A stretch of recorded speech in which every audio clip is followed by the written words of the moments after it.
Tadi aku udah naik sepeda sama si Lydia sekitar 20 menit kan.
Ya, oke. Karena sudah lebih dari waktu yang ditentukan, sudah 10.05, saya akan mulai.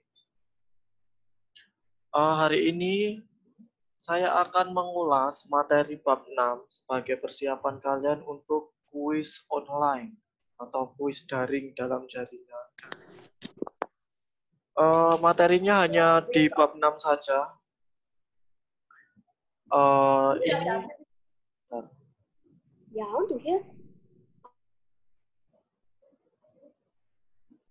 Ini saya mute untuk semua. Kalau nanti kalian ada pertanyaan, silahkan disimpan dulu pertanyaannya. Kemudian kalau sudah selesai, nanti saya berikan waktu kalian untuk bertanya. Ya, nanti sekitar 20 menit masih ada lah, karena waktu kita 1 jam. Kemudian soalnya itu sebanyak 25 pilihan ganda. Tidak ada soal yang berbentuk isai atau uraian. Ujiannya dilakukan di rumah masing-masing. Nanti dikirimkan tautan atau linknya di grup. Jadi pastikan kalian semua selalu stay tune di grup.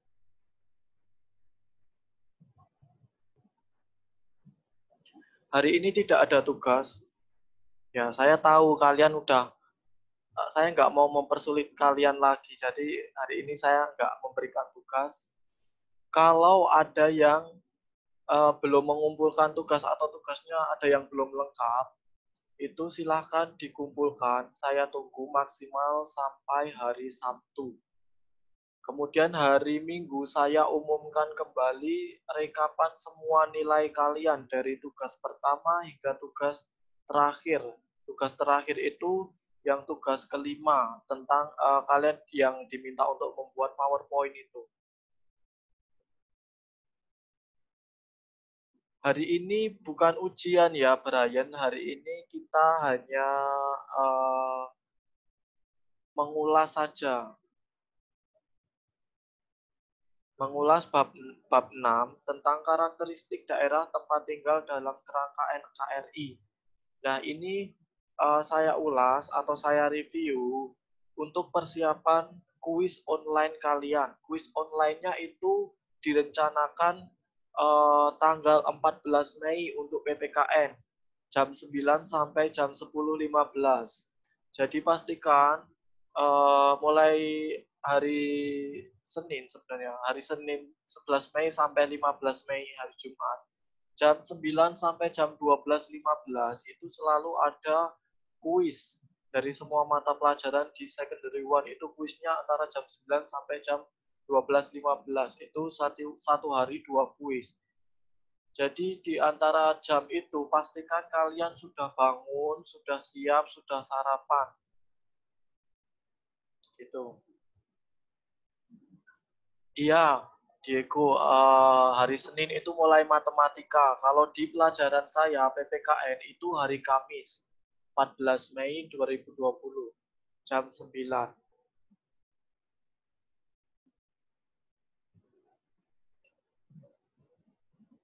Nanti kalau masih ada pertanyaan lain terkait dengan teknisnya bagaimana, itu bisa ditanyakan di akhir.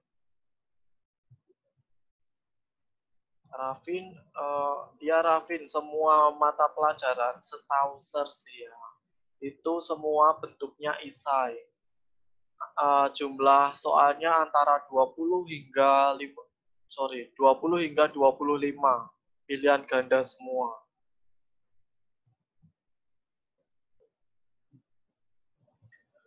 Oke, jadi bab 6 itu materi yang akan diujikan.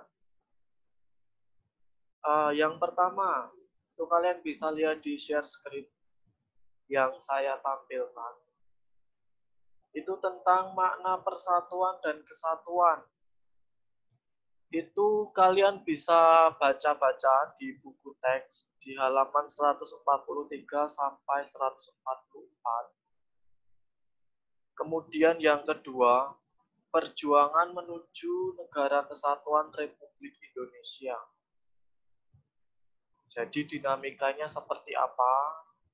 Itu nanti juga ada saya tampilkan dalam slide di PowerPoint ini. Kemudian yang ketiga itu karakteristik daerah dalam kerangka NKRI. Itu materinya kalau di buku halaman 155 hingga 163. Yang terakhir itu mempertahankan persatuan dan kesatuan Indonesia. Buku halaman 163 sampai 164. Jadi pelajari juga di buku, jangan hanya membaca dari PowerPoint yang saya berikan saja. Itu di buku dibaca sampai dengan halaman 165. Itu rangkumannya itu dibaca, kemudian itu kan ada soal sedikit itu latihan ulangan bab 6. 10 pilihan ganda dan 5 esai. Yaitu dikerjakanlah untuk latihan. Ini materi yang akan diujikan dan semua saya ambil dari buku. Mungkin hanya 1 atau 2 soal saja yang itu saya buat materi pengembangan. Jadi saya kembangkan materi dari buku. Halamannya sudah saya tulis ini di screen, coba dilihat. Makna persatuan halaman 143 sampai 144. Perjuangan menuju NKRI 145 sampai 155.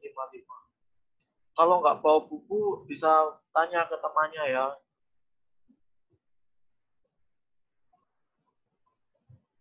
Bisa tanya ke temannya misalnya untuk minta difotokan seperti itu. Lanjut. Nah, yang pertama itu tentang makna persatuan dan kesatuan. Jadi apa sih yang dimaksud persatuan dan kesatuan? Persatuan dan kesatuan bangsa Indonesia itu maksudnya bersatunya berbagai keragaman,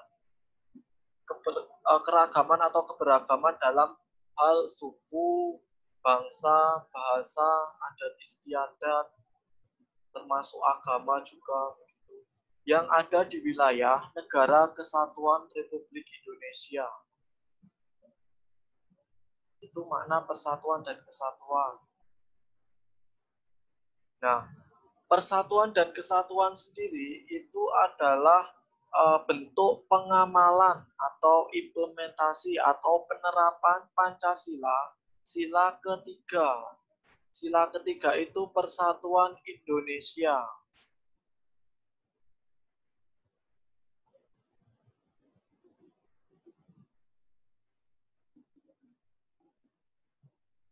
Kemudian setelah kita tahu makna persatuan dan kesatuan, lalu mungkin kalian bertanya, jadi kapan sih sebenarnya persatuan dan kesatuan itu ada atau terbentuk di Indonesia? Karena di Indonesia dengan negara lain itu tidak sama. Indonesia mulai ada persatuan dan kesatuan secara nasional itu sejak pergerakan nasional, yaitu setelah tahun 1908. Jadi sebenarnya sebelum 1908 itu bukan berarti tidak ada persatuan dan kesatuan, sudah ada. Hanya saja itu bersifat kedaerahan. Jadi hanya di daerah-daerah tertentu saja, tidak secara nasional, tidak seluruh Indonesia. Nah, untuk yang nasionalnya sendiri itu mulai muncul ketika dimulai dengan adanya organisasi. Misalnya yang paling pertama itu, yang paling utama, itu Budi Utomo. Tahun 1908. Kemudian setelah itu muncullah beberapa organisasi lain. Hingga kemudian banyaknya organisasi kepemudaan lain di berbagai wilayah di Indonesia. Akhirnya menciptakan ide bagaimana supaya para pemuda di berbagai daerah itu bisa bersatu. Nah, kemudian diadakanlah sebuah kongres pemuda. Kongres pemuda pertama dan kedua. Yang pertama ingin mempersatukan dulu, yang kedua ini nanti muncul yang namanya Sumpah Pemuda. 28 Oktober 1928. Dan kemudian persatuan dan kesatuan yang lainnya itu muncul ketika proklamasi kemerdekaan 1945. Jadi kalau misalnya saya tanya sama kalian, mulai kapan persatuan dan kesatuan secara nasional terbentuk? Itu kalian jawabnya sejak adanya organisasi Budi Utomo. Mengapa Budi Utomo? Karena ya itu yang pertama setelah tahun 1908. Kalau sebelum 1908 itu untuk persatuan dan kesatuannya belum nasional, jadi hanya beberapa daerah saja. Misalnya pemuda di Sumatera ya memang sudah ada persatuan di antara pemuda Sumatera, tapi hanya di lingkungan atau di kawasan Sumatera saja.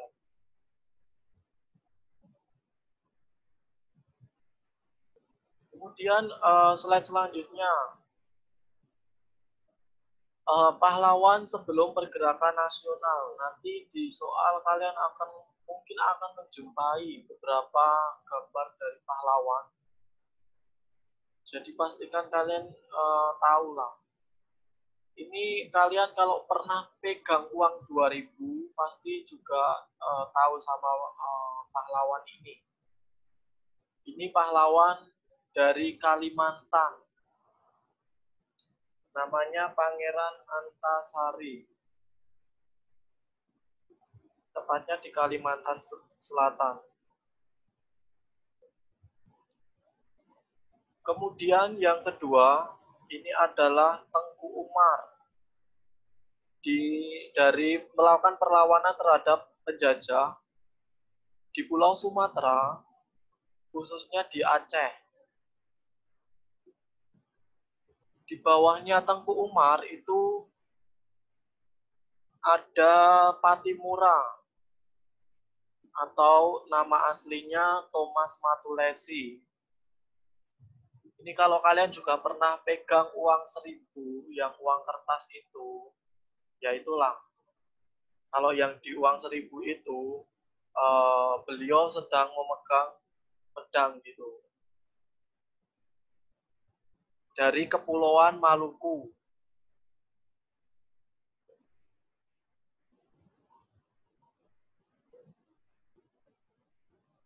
Tolong ulang, oke saya ulangi.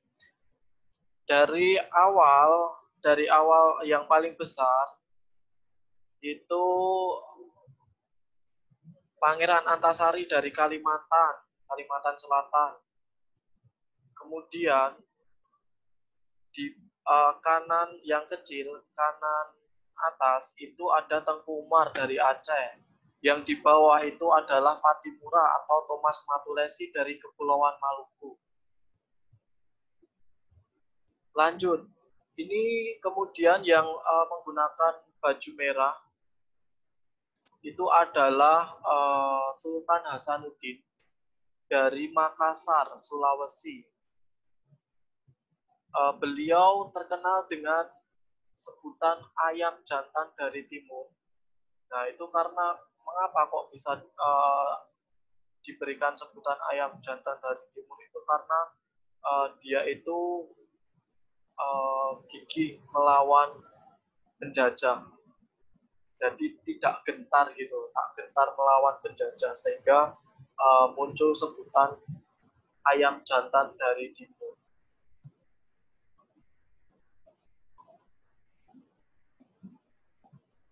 Kemudian di samping kanannya lagi itu Pangeran Diponegoro dari Jawa. Di bawahnya Pangeran Diponegoro itu juga dari Aceh, salah satu pejuang dari Aceh, pejuang wanita dari Aceh, namanya Cut Nyak Mutia. Kemudian yang paling kanan, yang menggunakan ikat, itu adalah penerusnya Patimura, jadi pahlawan yang melawan penjajah di Kepulauan Maluku.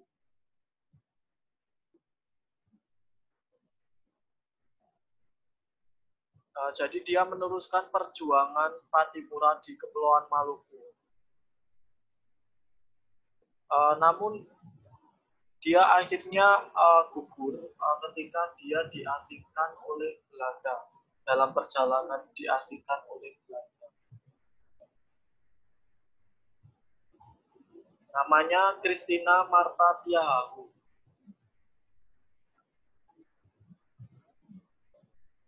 Yang tunjuk tangan. Ya, benar sekali, Naura. Nah, kemudian itu tadi yang pahlawan yang pergerakan nasional. Sekarang kita masuk ke topik pergerakan nasional. Masih ingat kalian apa itu pergerakan nasional? Christina Marta Tiahahu dari Kepulauan Maluku sama dengan Patimura. Itu dia penerusnya Patimura. Ketika Patimura itu ditangkap oleh Belanda, kemudian perjuangan melawan Belanda di Maluku itu diteruskan oleh Christina Marta Tiahahu. Itu ya. Oke, lanjut ke pergerakan nasional. Pergerakan nasional itu adalah bentuk perlawanan terhadap penjajah yang dilakukan dengan tidak menggunakan senjata. Tidak dengan senjata secara fisik, tidak menggunakan, udah enggak zaman lagi pada waktu itu pakai bambu runcing, kemudian golok, pisau belati. Tetapi itu bangsa Indonesia melakukan perjuangannya dengan cara yang non-fisik. Misalnya dengan membentuk organisasi, di mana organisasi itu, setiap organisasi punya tujuan untuk yang mengarah pada kemerdekaan. Misalnya dengan memajukan pendidikan, jadi membuat fondasi yang kuat dulu lah sebelum Indonesia merdeka. Kemudian selain itu memajukan juga kebudayaan. Tapi itu semua itu aslinya itu kalau diteliti lagi itu organisasi-organisasi semacam itu mempunyai tujuan ingin mencapai bangsa Indonesia yang merdeka, ingin supaya bangsa Indonesia itu dapat berdiri di kaki sendiri tanpa belenggu penjajahan.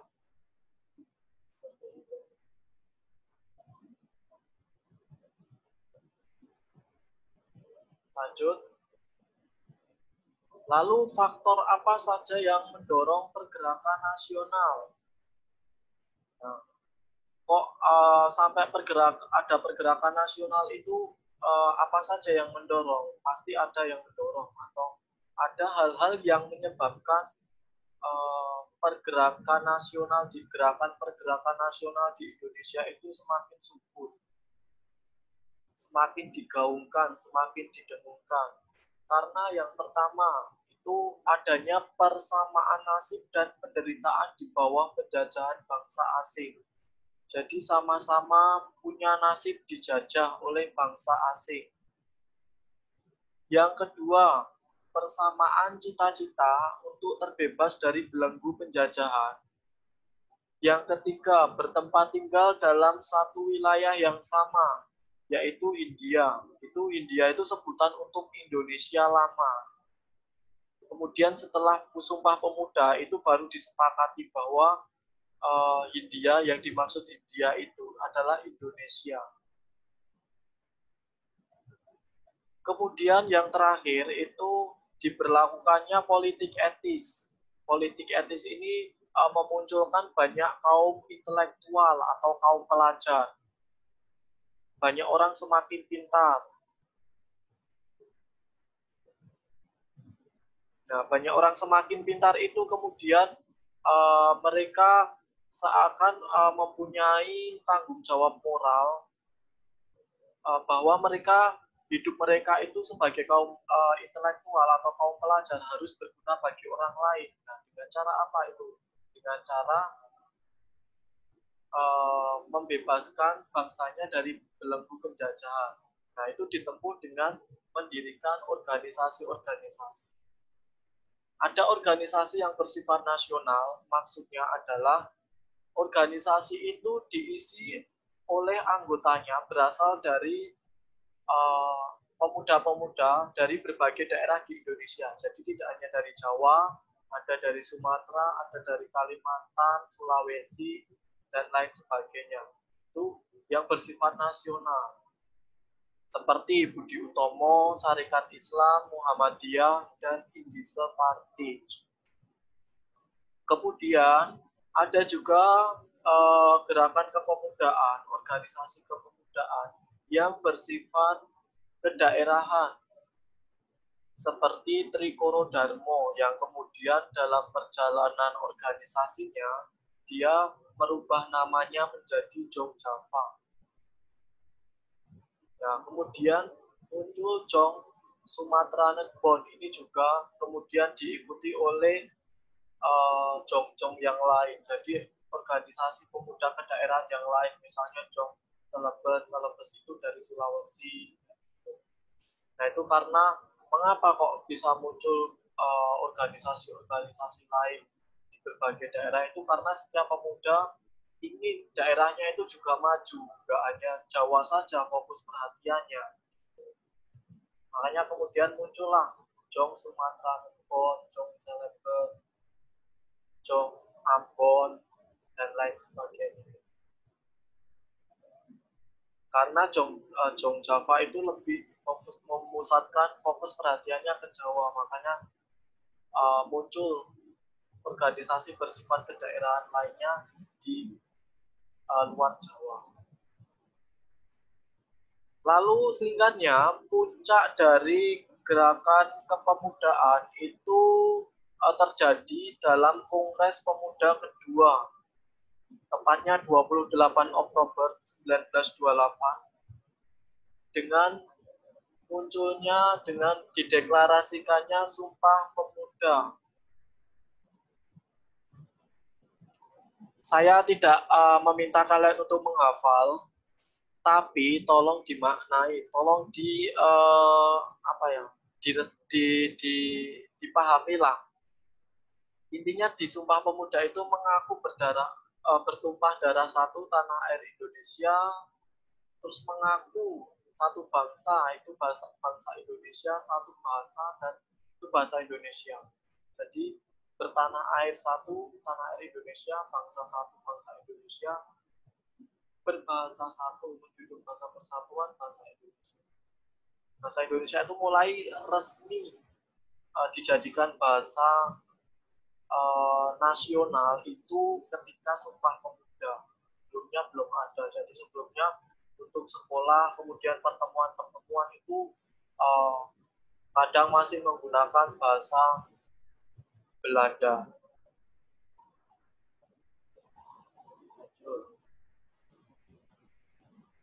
Kemudian kita masuk ke Jepang. Setelah Belanda menjajah selama ratusan tahun itu, kemudian digantikan oleh Jepang. 1942 itu Jepang menggantikan pendudukan Belanda di Indonesia. Ada banyak pengaruh yang ditinggalkan atau banyak pengaruh yang muncul dari penjajahan Jepang di Indonesia.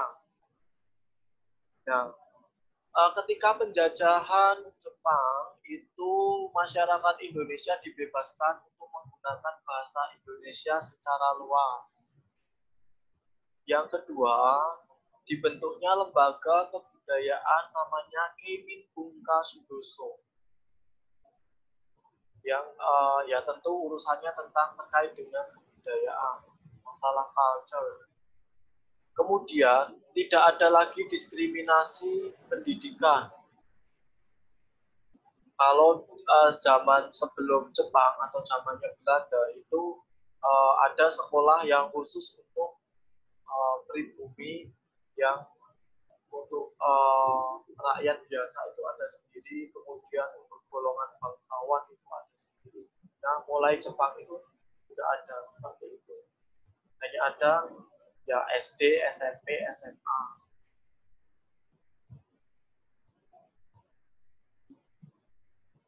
Lalu mulai dari Jepang ini juga itu kita mulai mengenal yang namanya upacara bendera seminggu sekali. Itu baru ada mulai sejak zaman penjajahan Jepang. Kita mulai mengenal ada upacara bendera seminggu sekali.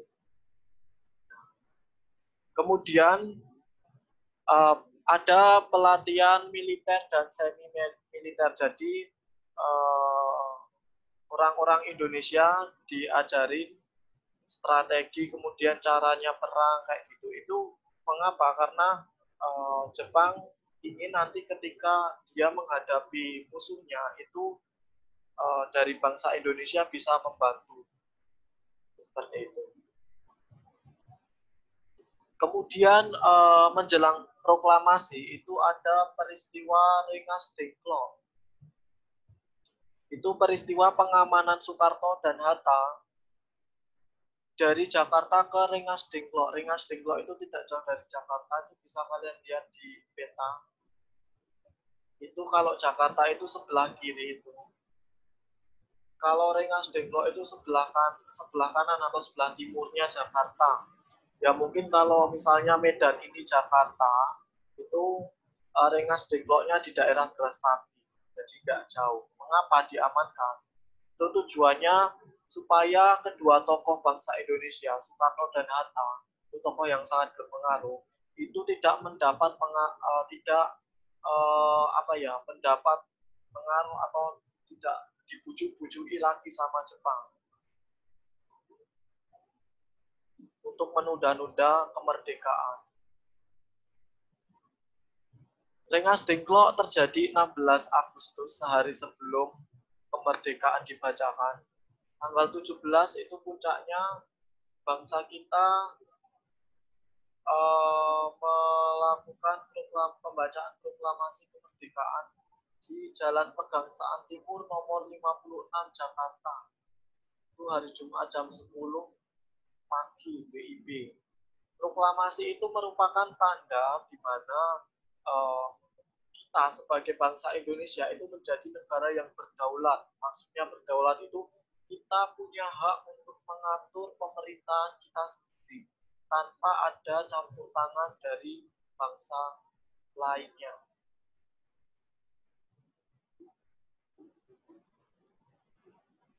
Lanjut. Makna proklamasi dalam aspek hukum ini ada di PowerPoint presentasi sebelumnya sebenarnya. Tapi intinya dari aspek hukum itu proklamasi menjadi pernyataan yang berisi keputusan politik tertinggi bangsa Indonesia dan membuat hukum kolonial itu tidak berlaku lagi.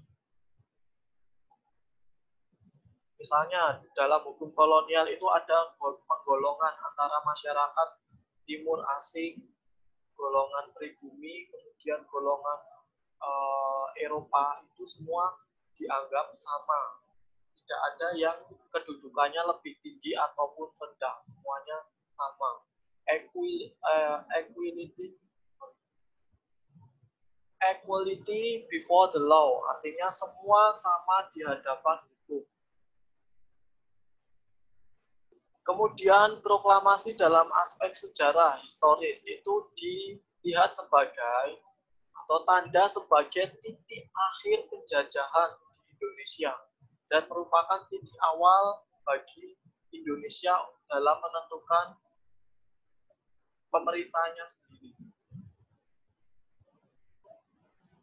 Lalu bagaimana dalam aspek sosiologis? Dalam aspek sosiologis itu proklamasi membuat bangsa Indonesia yang tadinya terjajah menjadi merdeka. Ya timbul kebebasan, kemerdekaan dari belenggu penjajahan. Selanjutnya dari aspek kultural atau dari aspek kebudayaan, tiap warga itu memiliki persamaan hak, derajat dan martabat yang sama. Jadi tidak ada yang kelompok yang lebih tinggi atau rendah, semuanya sama setelah kemerdekaan. Lalu dari aspek politis bagaimana? Kalau dari aspek politis itu proklamasi membuat bangsa Indonesia menjadi bangsa yang berdaulat, sejajar dengan bangsa lain di dunia. Kita tidak lebih rendah atau tidak lebih tinggi daripada Belanda, tidak lebih rendah ataupun tidak lebih tinggi dari Amerika. Kita dan negara-negara lain itu kedudukannya sama. Kemudian dalam aspek spiritual itu bangsa Indonesia itu yakin proklamasi itu tidak hanya usaha sendiri, usaha kerja keras bangsa Indonesia sendiri, tapi juga atas campur tangan dari Tuhan. Nah, kemudian berbicara tentang bentuk negara, itu setelah merdeka itu negara kita berbentuk kesatuan. Lalu tahun 1949 itu kita berubah menjadi negara serikat. Nah, tidak lama karena dinilai tidak cocok dengan kondisi bangsa Indonesia yang plural, yang macam, kemudian 1950 Indonesia kembali lagi ke negara bentuk kesatuan hingga sekarang. Nanti kalau waktunya nggak cukup, akan ada sesi 2 dengan link yang sama, sekaligus kalau ada pertanyaan. Nanti jadi mulainya di sesi kedua. Ini sesi 1 kita selesaikan dulu. Kemudian materi selanjutnya yang juga akan diujikan itu tentang otonomi daerah. Jadi dalam pasal 18 Undang-Undang Dasar itu ditegaskan bahwa Indonesia itu adalah negara kesatuan. Ya, kesatuan, sudah tidak berbentuk serikat atau federal seperti Amerika. Kita negara kesatuan dengan sistem pemerintahan daerah berdasarkan pada asas desentralisasi.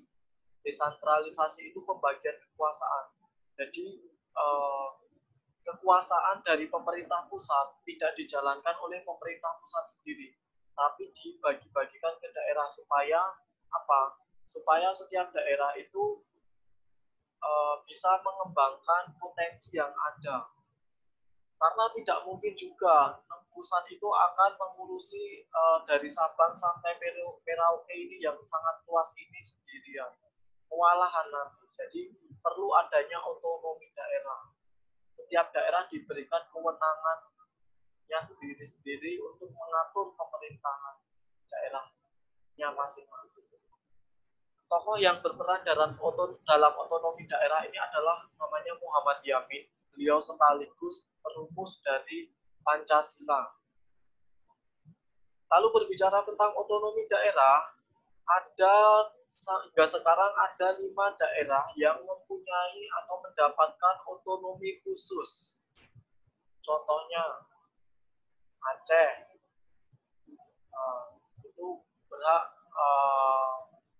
menggunakan hukum Islam. Kemudian Jakarta, daerah khusus ibu kota Jakarta, karena itu ibu kota.